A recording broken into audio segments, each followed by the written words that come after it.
This recording is to help you with lesson 2.04 on complex numbers. So we're going to start out by performing the addition or subtraction and write the result in standard form. Remember, standard form is a plus or minus bi.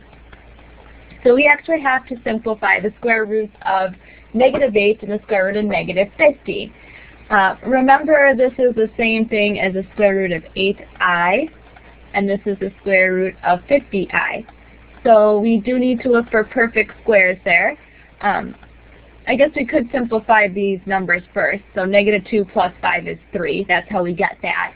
The square root of 8 is 2 square root 2. Remember, because that's 4 times 2. And 50 is 25 and 2, so that's 5 square root 2. I am going to carry the minus sign down. Now, because I have the square root of 2 and the square root 2, and they both have i's, I can combine those. They are like terms. So 2 minus 5 is a -3, and I have the square root of 2i. Now, I is on the outside of your square root symbol. It's not underneath it. So I is on the outside.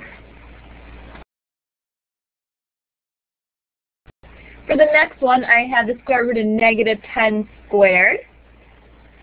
There's a couple ways we can do that. We know that the square root and squares cancel each other out, so I should get a -10 for my answer. Or I can simply go and say that this is the same as the square root of 10i squared. And that is the same thing as the square root of 10 times the square root of 10 times I times I. Well, the square root of 10 times the square root of 10 is the square root of 100, and that's just 10. And then I squared, remember, is -1. So 10 times -1 is a -10. That's another way that you can do it. Okay, find the product of the number and its conjugate. Well, the complex conjugate of square root of 8 is just the square root of 8, so when we multiply those together, we get just 8.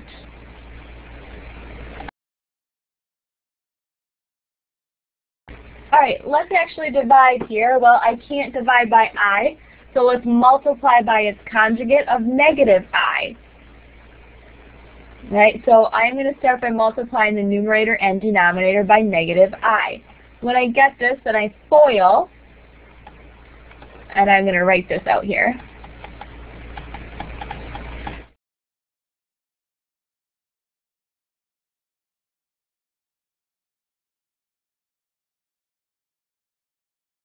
I will get -6i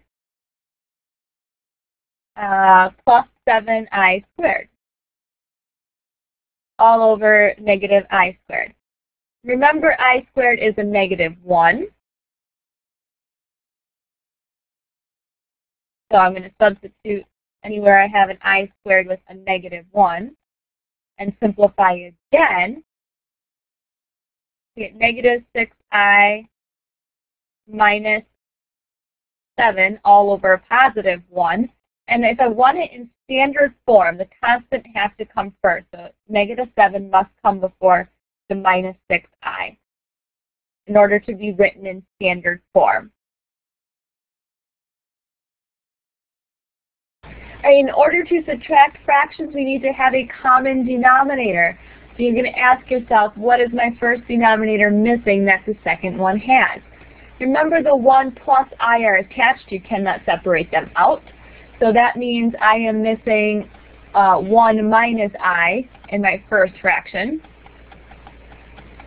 And I am missing 1 plus I in my second fraction. All right, so that's how I can come up with this right here. Let's distribute the 2 and the -3 in the numerator. When I do that, I get 2 minus 2i minus 3 minus 3i. And then we have to FOIL the denominator. And I'm going to FOIL the denominator on the side here in green. So 1 times 1 is 1. 1 times -i is -i. Then I have I times 1 is +i. I times -i is -i squared.